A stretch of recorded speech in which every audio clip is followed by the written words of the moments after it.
Well, it's certainly a pleasure to see so many of you out today on this wintry southern Alberta day. One thing you know about the weather here, if you don't like it, just wait an hour. So anyways, I hope this does mean that all of you share my passion for our airport, because that's the reason I'm here today. So not only am I just here to share my observations, but also I welcome the feedback that you have, because this isn't about me. This is about a critical piece of community infrastructure. And my concerns are that we are facing an existential threat and a crisis at this airport. So I look forward to feedback and information about your questions, concerns about this, this facility. So to kick things off then, how about a show of hands? How many of you here like to fly? We have some flyers? See, who doesn't like to fly? Okay, so when somebody doesn't like to fly? Okay. So when most of us think of an airport, you know, we usually think of things like a terminal, runways, and parking, and all the other aspects that pertain to taking a flight. But in fact, airports are so much more than that. They encompass a range of economic activities besides just taking the flights of themselves. So even small airports employ dozens of people in things like security, cleaning, maintenance, refueling, car rentals, taxis, as well as things like repairs, maintenance, modifications to aircraft, and flight training. In fact, some airports have been likened to being like small cities. Almost every activity you can find in a city probably takes place at an airport. So in addition to providing a number of jobs and other economic activity, airports are a source of local pride and are often the first thing that visitors see when they come to an airport, and the last thing they see when they leave. In addition, airports provide critical emergency services, so they can act as an alternative airport when weather delays cause airplanes to change their destinations. It's also a place where things like search and rescue take place, and you know, medevac flights, emergency flights, and so forth are all part and parcel of a day-to-day activity at an airport. Airports are a really big deal. Now, unfortunately for you, no discussion of a situation would be complete without a bit of a history lesson. So, Kenyon Field had its first passenger flight back in 1938, and Kenyon Field, of course, is what our facility was called before it was changed to the county airport. Now, before the airport moved to its present location just on the south of the city, we had air parks in the vicinity of LCI School now. Also the exhibition grounds, and even before that on North Marmorgrath Drive was an air park. Now, back then, things were a lot simpler.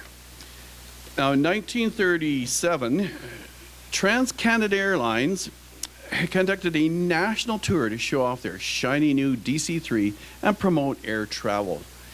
And TCA built a hangar here in Lethbridge, which still effectively serves for this purpose today. The big difference, of course, is that's a control tower that's on top. We don't have that there anymore. Now, one of my earliest memories, and maybe the reason why I'm so passionate about this facility, is because as a preschooler, I used to go to the airport on Sunday afternoon with my parents, and you could walk out on the ramp, you could walk into the hangars, you could walk up the airplanes, you could look inside them. And you really got a feel, and I guess I must have smelled some aviation gas or something, because it's in my blood ever since. So Lethbridge played for many years a critical role in the national air transportation system. So because of the ranges of aircraft that were available, Lethbridge was a critical link in the east-west flight routes from Montreal, Toronto, Winnipeg through to Vancouver, but also on north-south flights. So flights from Edmonton and Calgary would stop in here on the way through to Great Falls, Salt Lake City, Las Vegas, and even Los Angeles.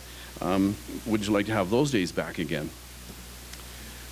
So with the Second World War, when it came along, Lethbridge served as an Empire Flight Training Facility number 5. And in fact, the instruction was provided by members of the Lethbridge Flying Club, who came out and taught new recruits their aviation basics and prepared them before they went off to bomber school. After World War II, aviation really took off in a big way. And Lethbridge enjoyed multiple daily flights between Calgary and Edmonton in 4-engine, 75-passenger Vickers Viscounts. And if I recall, the last time I flew on one of those out of here, it was about 1972. Now, of course, no airport would be complete without an air show, and we see here the RCAF Precision Aerobatic Flying Team, the Golden Hawks. And I remember, does anybody here remember them? Did anybody ever see the Golden Hawks? A couple of you? Yeah. So it was 1959. I remember being out at that airport and just hearing the scream of the jets as they flew overhead. And, you know, again, that just stuff gets into your soul, and it just really, really binds you to and gives you a passion for something.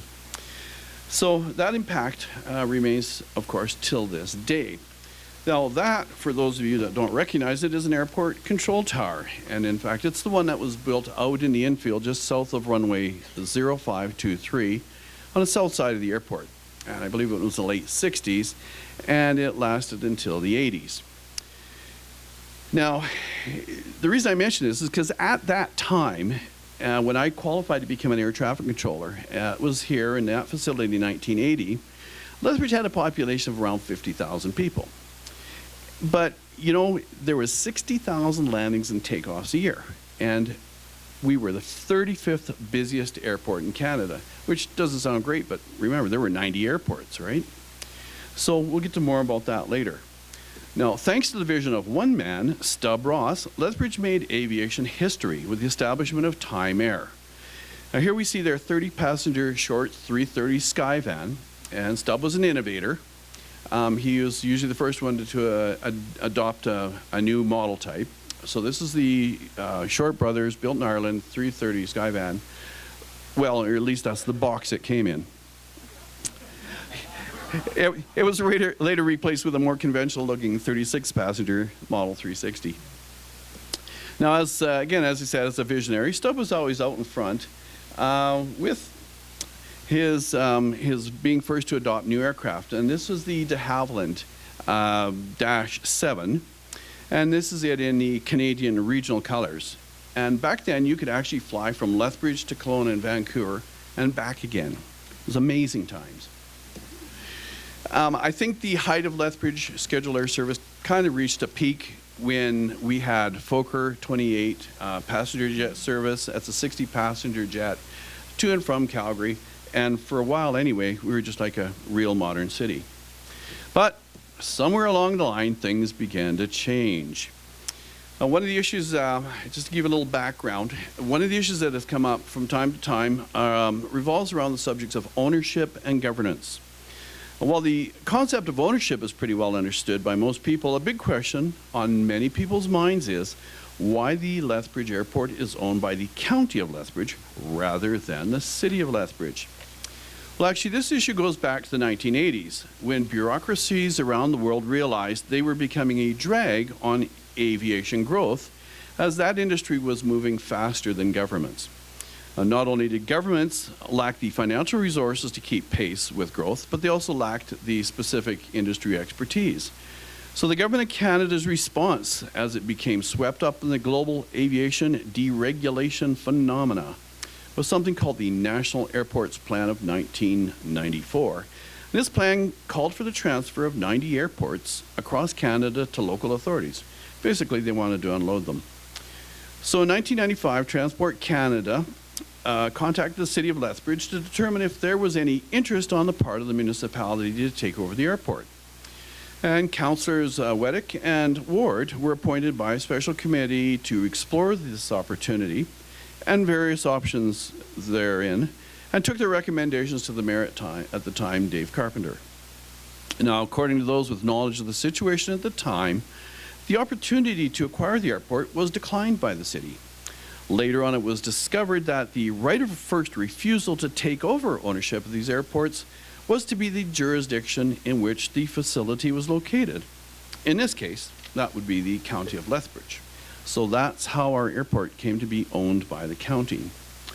So what we have today is a situation where basically the airport is governed by an advisory committee, and that consists of 6 individuals: the mayor of the City of Lethbridge, Reeve for the County of Lethbridge, and 2 councillors from each of those municipalities. And they are further assisted by the county's chief administrative officer and executive director of corporate services. Meanwhile, the day-to-day operations of the airport and regulatory compliance are handled by the airport manager. Now, as far as I've been able to determine, none of those fine folks has any aviation business experience. So, red flag number one. In this day and age, that simply doesn't cut it, since airports are now competitive enterprises. Now, here is a field where once stood that airport traffic control tower I showed you, and it was staffed by air traffic controllers from 7 a.m. to 11 p.m. 7 days a week. It was closed as air service steadily eroded to where today the traffic is only half what it was in 1980, despite our population doubling to 100,000. Meanwhile, air traffic across Canada, and in fact around the world, has more than doubled in that period. So what's going wrong here? Well, the consequences for the airport itself have been devastating. It's in decline. We see major hangars being torn down, taxiways are crumbling. Again, the number of flights and options, frequencies, type of aircraft are shrinking. This is just a shadow of its former glory. Now, what we do see, in fact, is that the need for an airport continues despite this overall decline in traffic. Now, here just happens to be the shot from Google Maps. So they're flying overhead one random day, and lo and behold, we see 3 executive business jets here at the airport.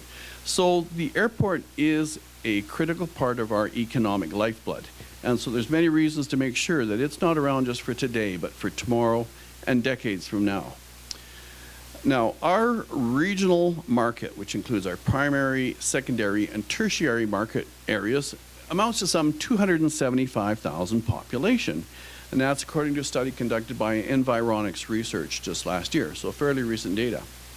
Yesterday when I called the airport, I confirmed that in 2016 we had 61,705 passengers, and I've created a metric for that for comparison purposes, which I call a passenger ratio. What it says is basically 23% of the people in our market area flew through our airport last year. Now, as I say, we used to have some better flight service. Today we enjoy direct flights from Lethbridge to Calgary and Edmonton. Unfortunately, these are on smaller 19-passenger commuter type planes, which are fine in and of themselves, but as the backbone of our air passenger service, they're just a little bit lacking. This here would be the Integra Air Jetstream 31 and 19-passenger commuter type aircraft. And its competition is the Beechcraft 1900D, which is also a 19-passenger commuter type aircraft. So you've got limitations, obviously, in terms of range, load, luggage, and be careful where you sit. Now, in order to make up for the lack of aviation revenue, the county has resorted to some innovative ways of making money, such as commercial property leasing. Now, in fact, revenue from leasing now exceeds the revenue from aviation. So we are no longer so much an airport with some commercial activity, but we're now starting to resemble more of a business park that just also happens to have some runways. So meanwhile, what's happening at other airports? Well, this here would be the 74-passenger Q400 that flies 3 times daily between Vancouver and Penticton, despite the fact that Kelowna is only an hour away. And they have all types of direct flights, jet flights, to and from major centers in Canada, US, and so forth. Yet, they managed to find enough people in little old Penticton to sustain a service. This would be the WestJet Boeing 737, and I think many of us have taken the drive to Calgary so that we can benefit from WestJet's fine service and aircraft. This particular plane flies between Comox on northern Vancouver Island and Edmonton on a daily service. And its competition is, again, one of those beautiful Q400s that Air Canada owns a whole bunch of, and it flies between Comox and Calgary daily. This here, closer to home, would be Pacific Coastal Airlines Saab 340. It's a 34-passenger aircraft, one step above the commuter type that we see here. It flies direct service from little old Cranbrook to Vancouver every day. So I have an interesting story about Pacific Coastal. A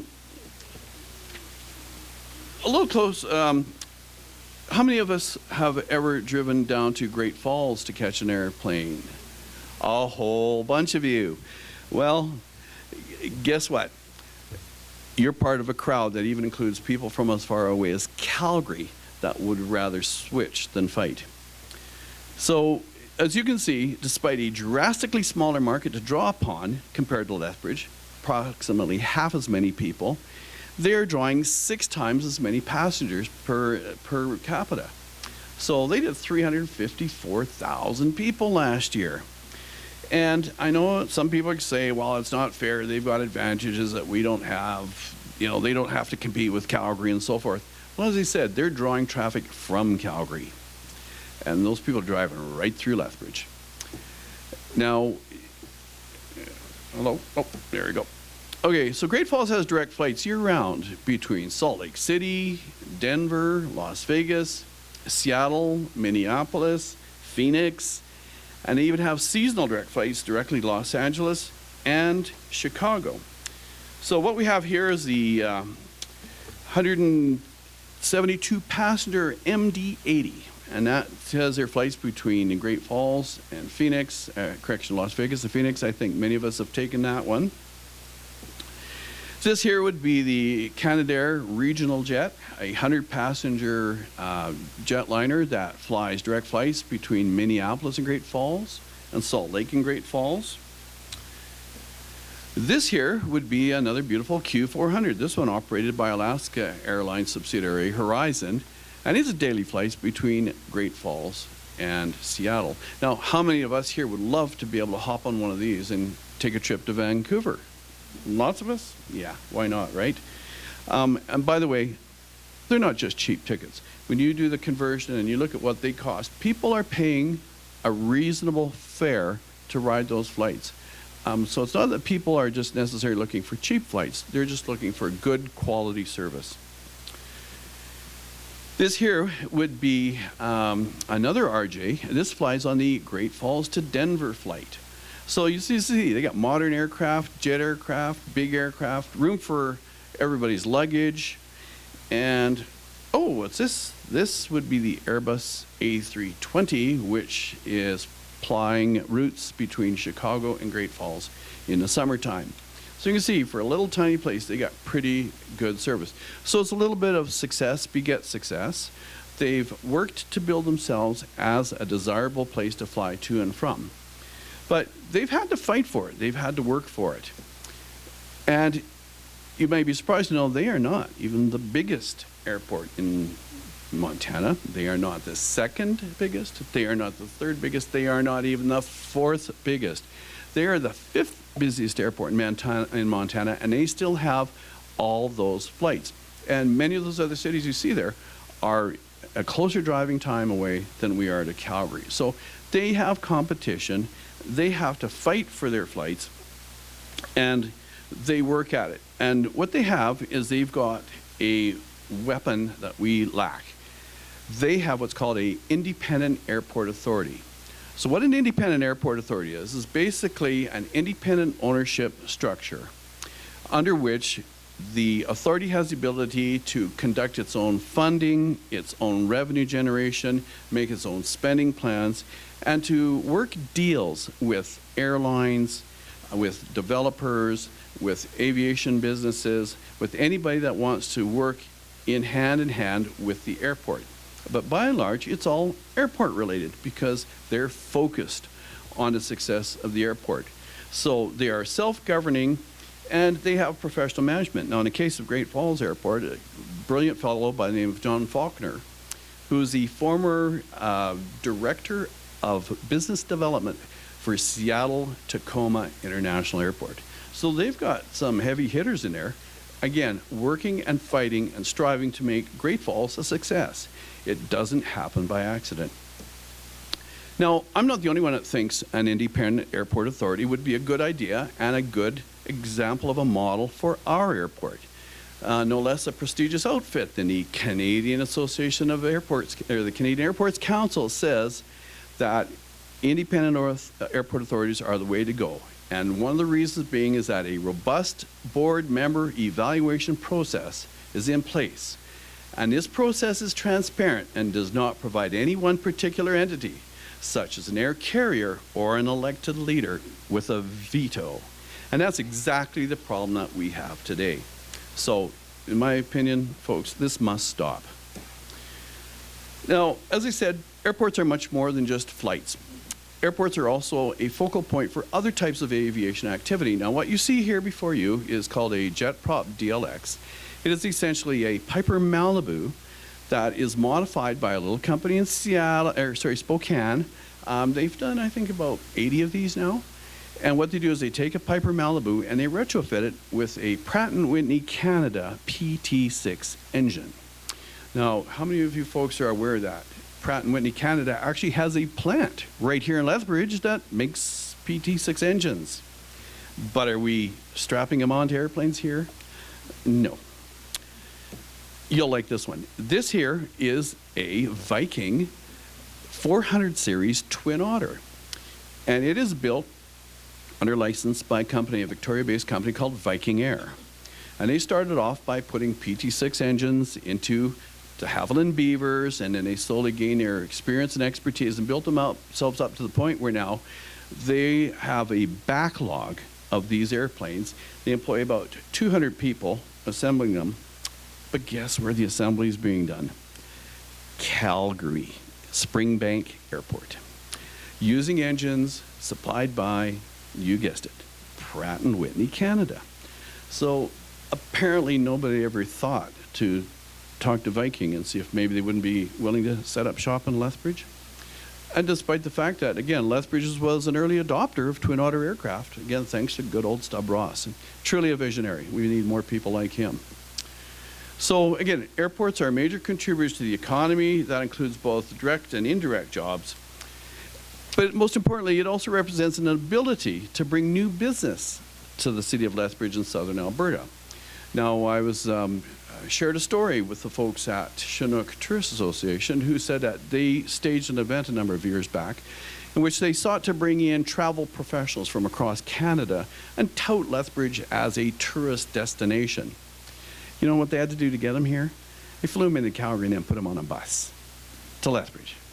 I don't think that worked out so good. I mean, there's other reasons we don't have as many trade shows and conventions, but you know, making sure that we have an airport in the future and having the types of flights that we need is a big part of achieving that success.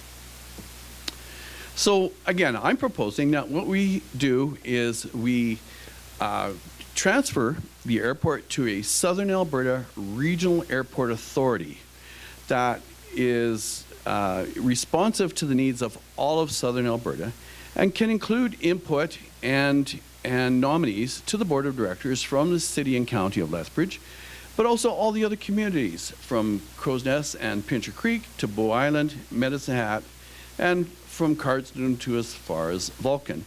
And it can create a hub as part of a overall regional transportation program that include twinning of the Highway 3 between Medicine Hat and Cranbrook, creation of an economic trade zone, and again, leading the development of the Southern Alberta International Airport. So here's a vision for you. Somewhere down the line, where in 2020 we have a population of 300,000 and flights to Vancouver, Toronto, Salt Lake, Las Vegas, Mexico, Caribbean, Hawaii, and further down the line to 2030 when we reach population in the area of 500,000 and down the line to 1 million. So you see, we need to keep this airport alive and healthy for the future, not just today. And if anybody thinks this is thinking too big, I remind you of the old saying, where you either think you can or you can't. You're probably right. So anyway, how about a little bit dark humor before we wrap things up here? All right. So things have gotten a little bit offline here. So, you know, how can we bring things back into focus and make things, you know, it's about working with what you got, right? So I'm thinking maybe we just need a few creative taglines and try and, benefit from leverage our existing assets. So here's some taglines that might bring some business back to Lethbridge. Everyone's just dying to fly here. Get your wings today. No previous experience required. We accommodate those who are departing and those who have already departed. Okay, when in doubt, hope for the best, but plan for the worst. And my favorite, make Lethbridge your final destination. And if all else fails, just don't forget to ask your agent about our 2-for-1 special. So anyway, thanks to everybody for coming out today, and thanks to the Galt Museum, the Lethbridge Herald to give me ink time, and all the other folks that have helped make this a pleasure.